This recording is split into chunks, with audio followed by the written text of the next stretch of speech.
ये रास्ता मेरे लिए बहुत ख़ास है। बचपन से ही चलता रहा हूँ इस रास्ते पे। पहले स्कूल के लिए, फिर कॉलेज, फिर काम के लिए। यह है रास्ता जो लद्दाख को कश्मीर से जोड़ती है।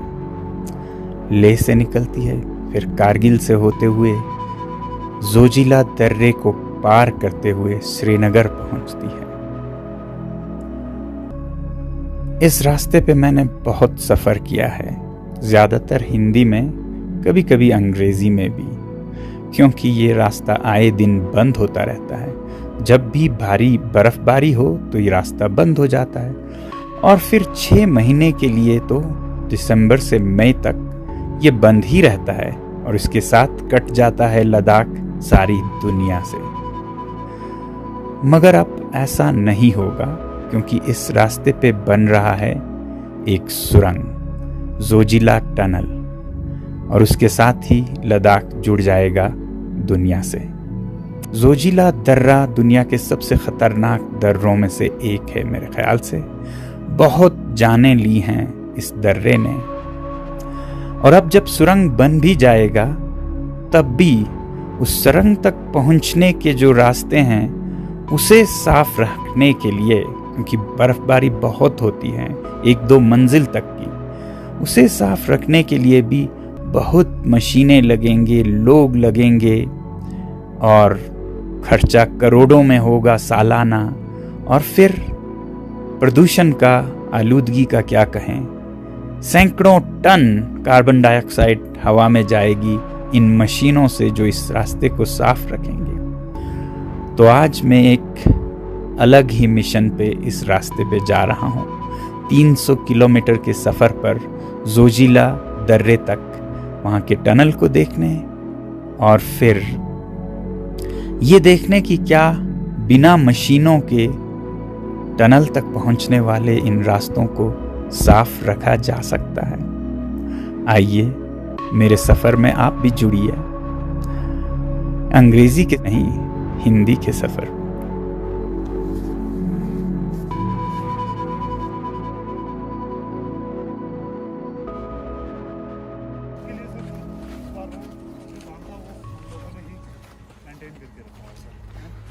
तो इन चट्टानों को ज़रा गौर से देखिएगा, जो आप देख रहे हैं ये हिस्सा, क्योंकि ये अगले आने वाले महीनों में नहीं होने वाला है, और यहाँ होने वाला है एक सुरंग, और फिर कुछ सालों में उस सुरंग में से आप अपने आप को जाते हुए पाएंगे। तो गौर से देखिएगा इस हिस्से को जो मेरे पीछे है। तो अब हम आए हैं एक बहुत ही ख़ास मुकाम पे। आप में से जो भी लोग लेह से या कारगिल से अगर श्रीनगर गए हैं तो आप शायद नहीं भूलेंगे इस मुकाम को। ये मुकाम है जोजिला के पास के बहुत ही करीब मीनामार्ग, जो कि एक चेक पॉइंट आप लोगों ने देखा होगा, उससे हम 1.5 किलोमीटर आगे आए हैं। और अभी जोजिला का जो 0 पॉइंट है या टॉप है वो कोई 8 किलोमीटर दूर है, और हम हैं खड़े उस जगह पे जहाँ पर जोजिला टनल का पूर्वी मुख होगा, ईस्टर्न पोर्टल जिसे कहते हैं। और यहाँ पर हमारे साथ जो टीम यहाँ काम कर रही है जोजिला टनल को बनाने के लिए, हम उनके साथ हैं। नागाराजू जी हैं, जो कि deputy general manager of national highways authority of India, जो कि इस पूरे को देख रहे हैं, जो सरकार की तरफ से। फिर इस टनल का जो कॉन्ट्रैक्ट है, काम है, वो लिया है मेगा इंजीनियर्स, मेगा कंपनी है, ये हैदराबाद से कंपनी है। और आप सीनियर इंजीनियर हैं, मिस्टर राम प्रसाद। तो सारे टेक्निकल टीम के साथ मैं मिल रहा हूँ यहाँ पर समझने के लिए कि ये टनल किस तरह से बनेगा और कितने टाइम में बनेगा। शुरू में आप नागराजू जी बताएंगे इसका क्या टाइम फ्रेम है और कितना लंबा होगा? Sir, it is expected within next 6 years. 6 years? Yes, it will be completed. Yes, right? sir. Okay. Yes. अगले 6 सालों में. And we have planned that work will happen all through the year, even in winter. Work will not stop. Okay, wonderful. So by 2027. Yes, 2026. 2026 Yes. 2026 तक हम उम्मीद करेंगे कि यहाँ पर आप जब आएंगे तो ऊपर के उन रास्तों से नहीं बल्कि इधर से टनल में अंदर जाएंगे अपने गाड़ी से। इस टनल का जो लेंथ है सर 14.15 किलोमीटर है सर। ओके। और इसका जो डायमेंशन है हमारा, ये हाइट में फिनिश 9.75 मीटर हाइट रहेगी और 10 मीटर हमारी वाइड रहेगी सर। जनरली हम ऑस्ट्रियन टनलिंग मेथड से एक्सकवेट करेंगे सर। फर्स्ट ऑफ ऑल ये जो जोजिला पास इसको टोटली एलिमिनेट कर देगा। हमारा जो वेस्टर्न पोर्टल है वो जो अपना बालटाल से स्टार्ट करेगा एंड ये ईस्टर्न पोर्टल हमारा यहाँ मीना मार्ग से 1.8 किलोमीटर पे निकलेगा सर। एंड ऑलमोस्ट 25 किलोमीटर्स की जो स्ट्रैच को है जो हमारा विंटर्स में क्लोज रहता है सर, उसको एलिमिनेट कर देगा सर। जो 1.5 घंटे का सफ़र है सर, उसको जनरली हम 20 मिनट में कवर कर लेंगे सर। अब मैं बताऊं मैं यहाँ क्यों आया हूँ। एक तो समझने के लिए, और आप लोग जो सब यहाँ पर लगे हुए हैं इस सर्दियों में भी, जैसा आप बता रहे हैं ये ऑल वेदर काम चलता रहेगा, तो आप लोगों को सलाम करने के लिए आया हूँ। दूसरा, मैं एक बहुत ही एक क्या कहेंगे क्रेजी आइडिया या पागलपन जो मुझ पे सवार था मेरे कॉलेज के वक्त से, उसको जायज़ा लेने के लिए आया हूँ।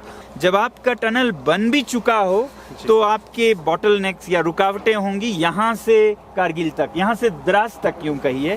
बहुत बर्फ पड़ती है, तो वो रास्ता साफ रखना भी एक अपने आप में बड़ा काम बन जाएगा। जहाँ पर सड़क हो भी तो दोनों तरफ 4, 5, 6 फुट के बर्फ होंगे, तो उसको साफ करते रहना पड़ेगा।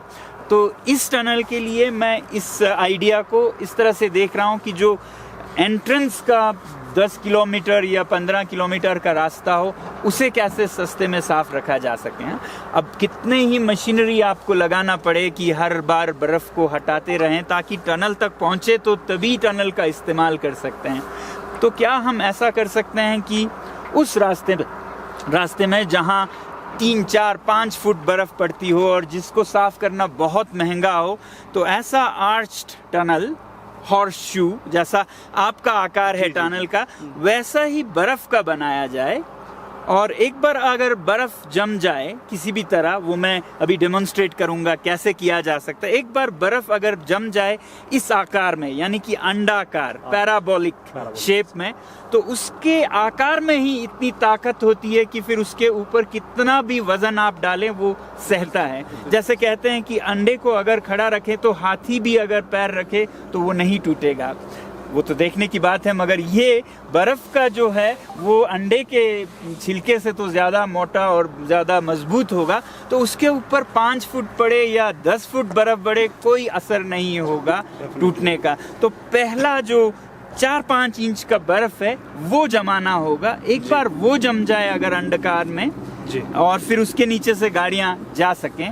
छोटा सा एक्सपेरिमेंट आज रात को हम दोनों करने जा रहे हैं। अगर वो काम किया तो फिर ये पूरे किलोमीटर्स पे हो सकता है। और यहाँ तो खैर टनल के मुहाने पे काम आएगी, मगर जैसे और बहुत सारे पासेस हैं जहाँ पे यही एक सहारा भी हो सके। फिर उसके बाद टनल के ऊपर कितना बर्फ पड़े इससे कोई फर्क नहीं पड़ेगा। तो ये क्रेजी आइडिया मैं यहाँ क्या मुमकिन है क्या नहीं समझने के लिए आया हूँ।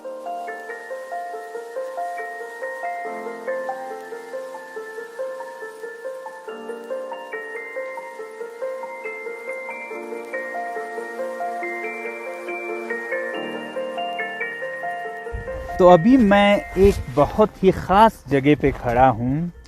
क्या आप गेस कर सकते हैं किस ख़ास जगह पे मैं खड़ा हूँ? ये ख़ास कर 5 अगस्त 2019 से बहुत ही ख़ास बन चुका है। जी, मैं खड़ा हूँ उस मुकाम पे जिसे 0 पॉइंट कहा जाता है। जोजिला पास का टॉप है और यहाँ से लद्दाख शुरू होता है। Welcome to Ladakh. और इस तरफ जम्मू और कश्मीर स्टेट या यूनियन टेरिटरी। तो इस जगह पे अमूमन फरवरी के महीने में आ पाना अपने आप में एक मिरेकल है, वरना यहाँ पर मई के महीने में गाड़ियाँ पहली दफ़ा छूटती हैं हर, अगर आम किसी साल की बात करें तो। मगर इस साल कुछ कुदरत का कुछ इंसान का कि बर्फ़ बहुत कम पड़ी, वरना यहाँ पर किसी भी आम साल में 3 मंजिल तक की बर्फ की दीवारें होनी चाहिए थी और उस बीच में से हम चलते थे।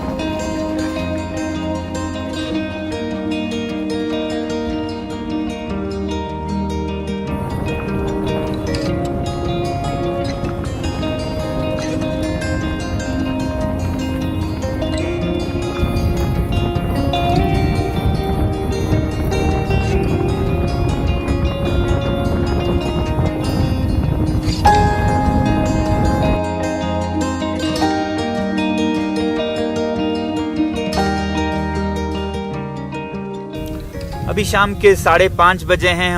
हम जोजिला और जोजिला के टनल से वापस कारगिल की तरफ जाने की कोशिश में हैं, मगर लगता नहीं है कि जोजिला के पहाड़ और यहाँ के बर्फ हमें वापस जाने देने के मूड में हैं।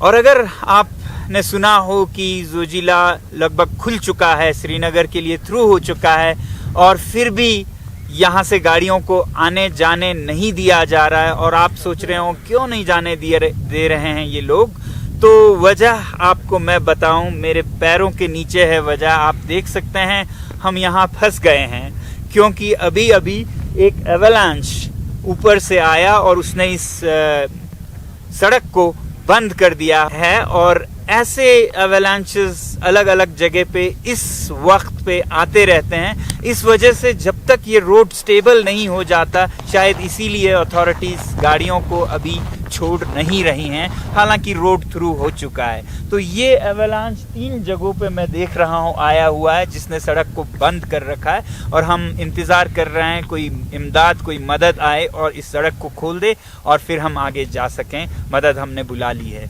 तो ऐसी अनसर्टेनिटीज इस रास्ते पर आम है, और इसलिए बहुत एहतियात, बहुत केयरफुली लोगों को आने जाने की ज़रूरत है इस सड़क पर।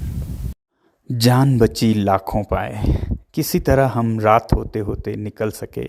हम खुशकिस्मत थे कि हमारे लिए मदद आ पाई, वरना पता नहीं क्या होता।